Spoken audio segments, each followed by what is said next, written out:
Hey guys, so Creative Assembly have released a brand new video for Total War Pharaoh, and it goes through a lot of the gameplay mechanics that we can expect on the campaign through the Ramses campaign, of course. And there's a lot here. There's a lot here to unpack, a lot of information that I want to comment on, do a little bit of a personal opinion for, and an analysis, essentially.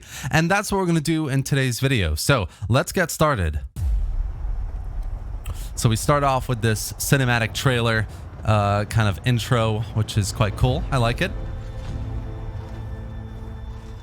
Destiny calls me. Destiny calls. I am compelled to answer. And Ramses will answer. He looks really good. I mean, I know that the battle visuals are quite cartoony versus the more realistic visuals that we get in the older Total Wars, but I still like. I like the kind of the historical kind of visual style they're going with Ramses especially is really nice. I am the rising dawn. Total War Pharaoh is next. Will lead us into a new and age. I really like the music. I don't know about you guys, but so far the music is absolutely brilliant. Oh, poor Falcon. To be absolutely clear, it will be avenged. Ra demands it.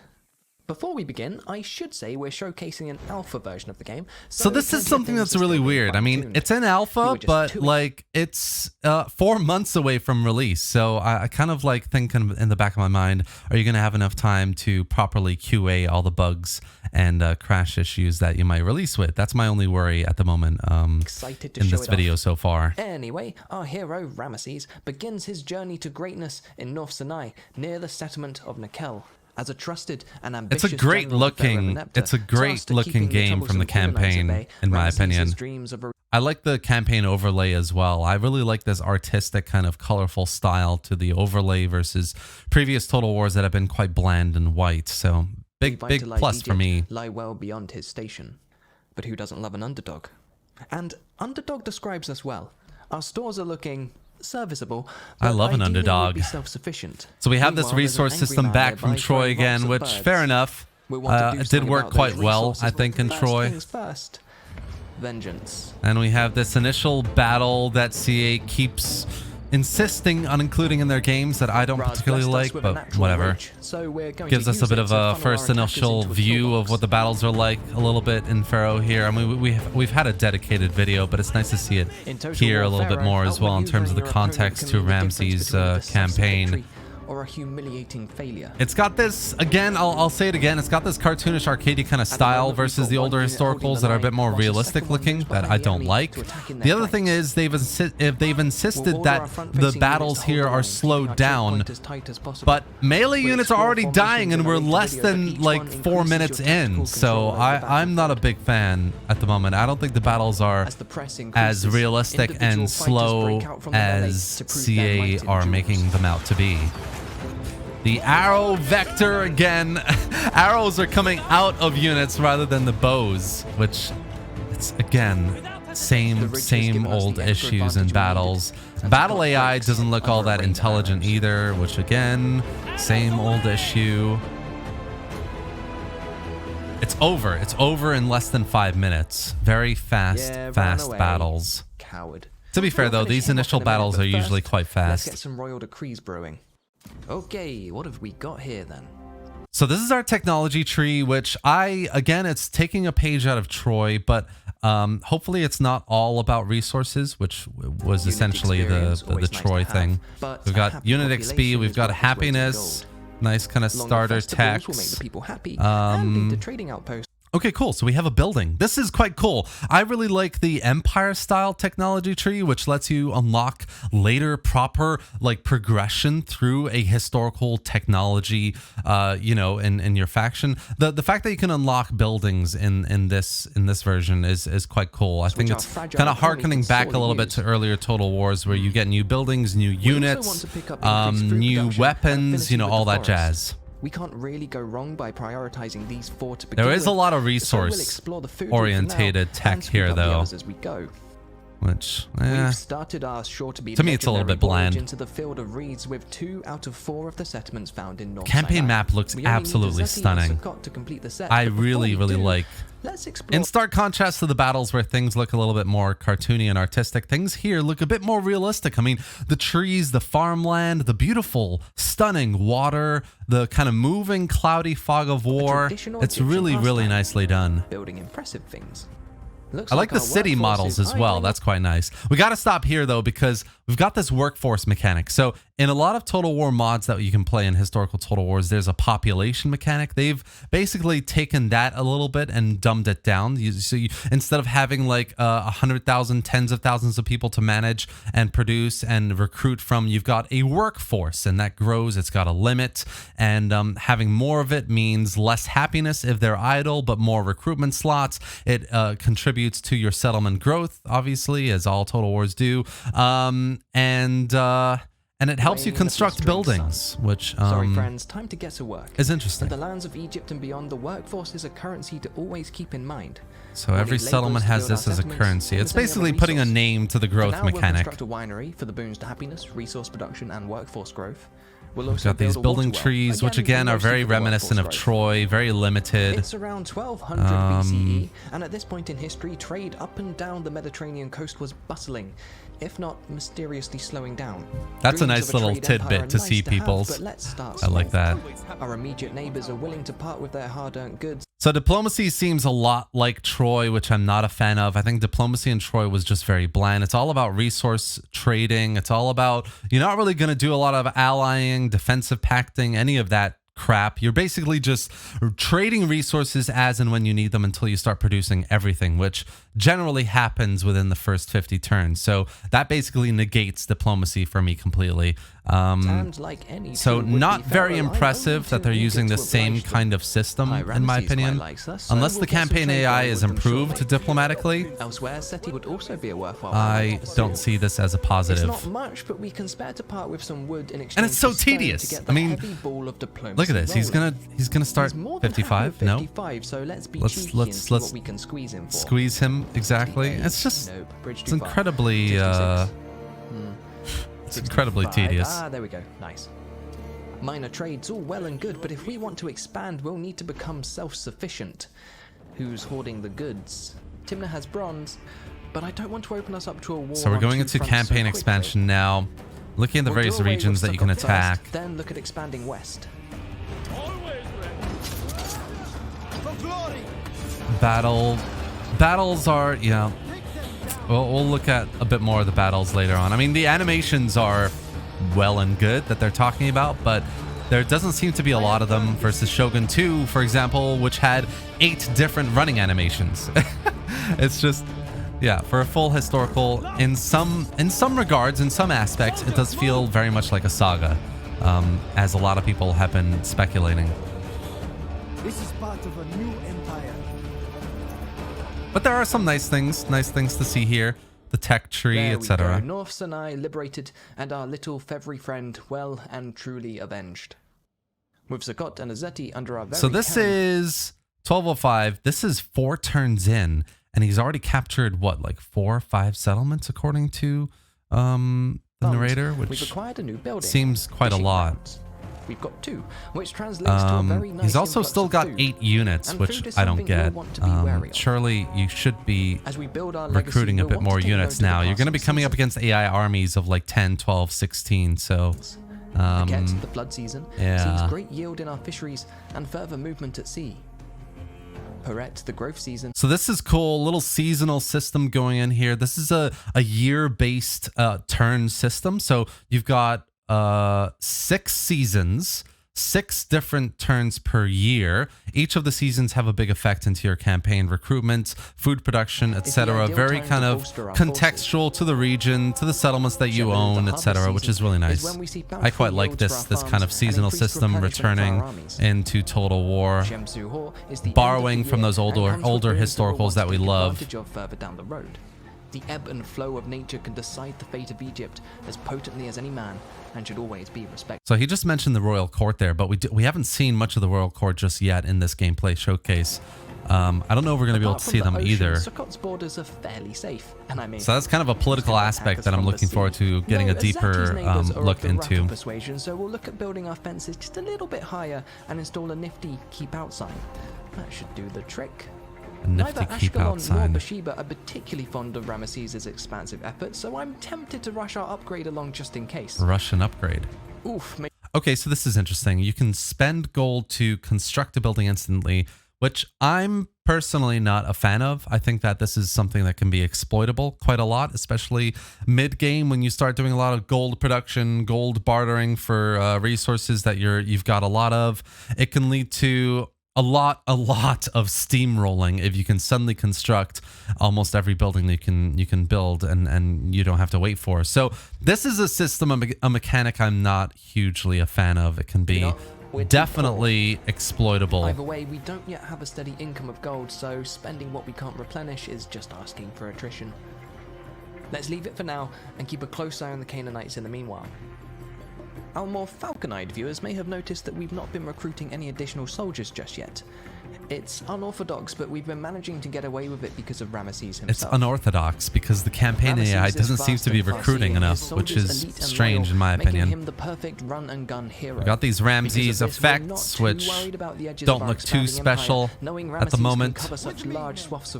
He's got a lot of movement points, which I guess is fine. It's a unique faction effect, basically. Of the military, we've delivered plenty of souls to Duat, ready for Anubis' judgment, and are all the wiser and stronger for it. We're getting a name for ourselves amongst our subjects, but it's up to us to mold Ramesses. So we've got a bit more of a closer view on the various things that we can expect from a faction leader as a hero. You've got these equipable, items over here, which will have their effects. Kind of a lot of this taking a page out of Warhammer or, yeah, and you've got these competencies, little spelling mistake there maybe, assigned titles, and they have their effects as well, I'm guessing. Let's have a look here. Yeah, so upkeep, replenishment, I'm guessing, replenishment, and what's the movement? Yeah, movement. Yeah, so basically it's a dumbed down version of skills from previous games, and it looks like Warhammer especially, because obviously you're unlocking a lot more as you go through, and they unlock various advantages through various ranks of your faction leader as well. Items, obviously, very, very Warhammer-esque in terms of how you manage your hero, essentially. Which is a shame. I mean, they're not talking a lot about faction trees. They're not talking about family trees, how you can manage family trees. This is a turn-based season system. So if you have a family, you should be able to kind of have a bit more of a... There should be a bit more there in terms of your hero's progression and his place in the family versus just increasing his skills and assigning equipment to him. Not very historical, in my opinion. Bronze mogul. Sorry, Timna, but I want your stuff. You may have been that's a what lot of these little movement. chaps are. Okay, cool, right. Expansive and often volatile So we've got these Egyptian terrain, outposts, we'll need to employ the which, use of outposts. These are structures like any other that armies can interact with to gain specific boons depending on what we choose to build. It's a returning feature from earlier games, starting from Rome, from Medieval 2, being able to build wherever you want. Actually, here they're preset, but in those games you could build towers and forts wherever you wanted, right? In Empire, obviously you had those pre-done towns that you could develop into industrial centers, universities, etc. Here they're kind of a bit more expanded in terms of you can do them religious, economical, military outposts offer anything from replenishment to increase siege holdout for local armies and settlements. They're placed in strategic locations, which makes sense as well. But again, I would have wished for the ability to, you as a faction leader or a general, being able to place them wherever you want. So I think that's a missed opportunity, in my opinion, at least. Legitimacy. Economic outposts can bolster our resources produced in the outpost region, and finally, religious outposts relate to our chosen deity, but we'll talk about that in another video. Yeah, if every region has like 2 or 3 outposts, things like economic provinces where they get plus 20, 30% from the outposts, plus 10, 15% from the edicts that you give the province, maybe a local general that you keep in the settlement. I mean, there's a lot that can stack up here to make economic provinces very, very overpowered. Most outposts require technologies to unlock, and we're working towards the economic outpost at the moment. Should only be another 8 turns or so. For now, we've constructed an Egyptian fort close to our border with Hetch, giving us additional security in the region and a strategic fallback point if things don't go too well. Yeah, fair enough.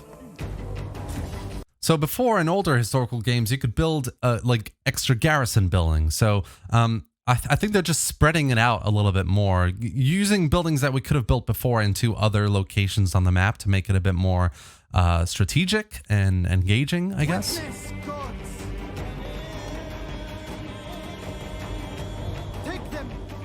Kicking animations. Oh god, I hate the kicking.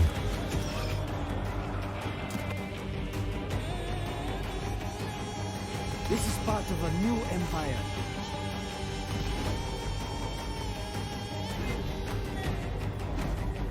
You can recruit generals depending on the settlement that you want to recruit them at, which is a nice little touch as well.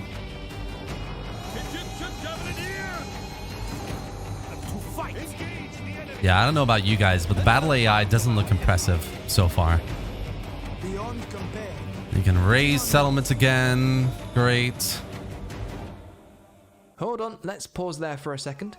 Hetch is a walled settlement, so we'll need a little more planning before the stabbing. So we're going to talk about a little bit about the returning siege equipment, the ladders, the sappers, etc. Unfortunately, in the Bronze Age, fine and dandy. Aren't quite deep enough to successfully conceal siege equipment. Yes, so you're bringing back ladders. Walls, we'll Excellent.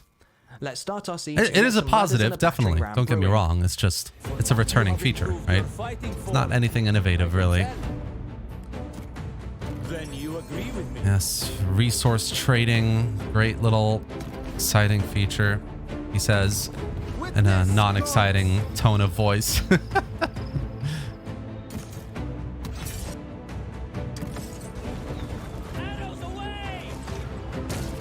You have to admit though, the siege maps do look really, really nice.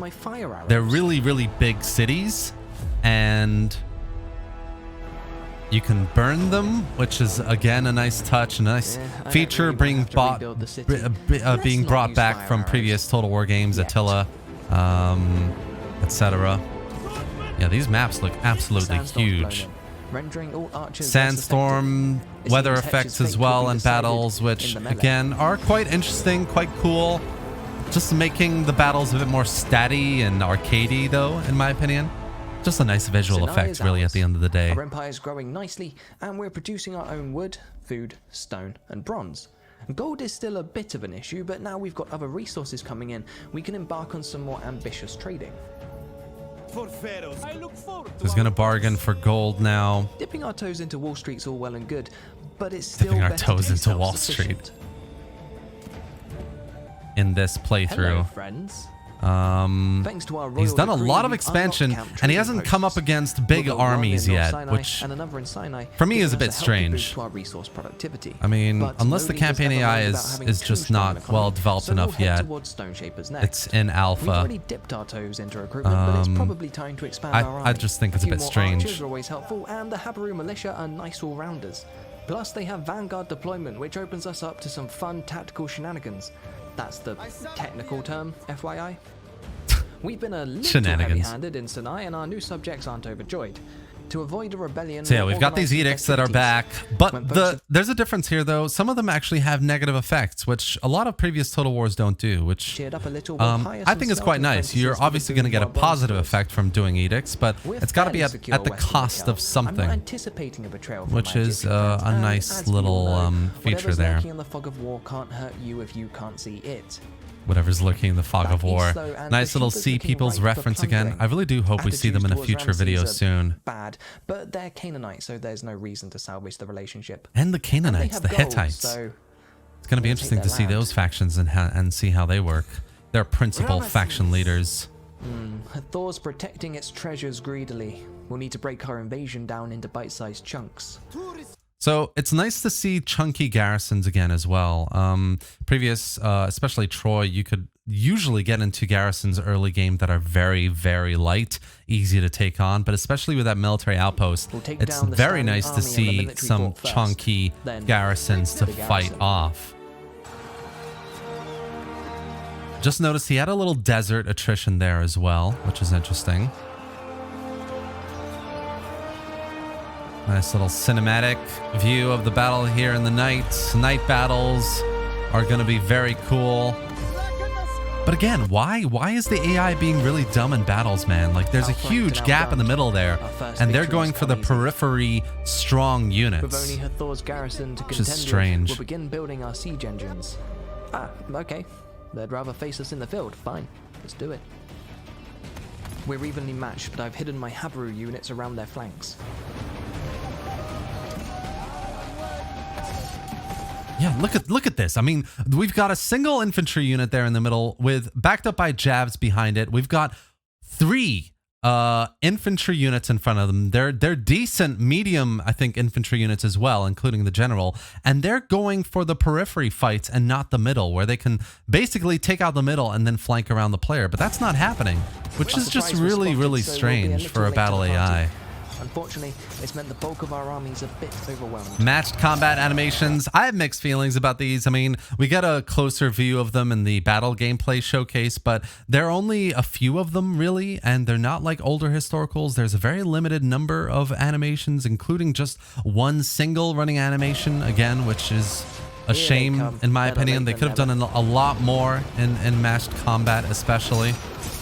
Oh, whoops. Our line discipline hasn't been quite up to scratch. And they're not very fluid animations either, which, again, it all comes down to the fact that battles just don't look very realistic. It's got that artistic, slightly cartoony style that's taken out of Troy. Dawn brings victory, and Hathor's defenders retreat behind their walls, foolishly thinking themselves safe.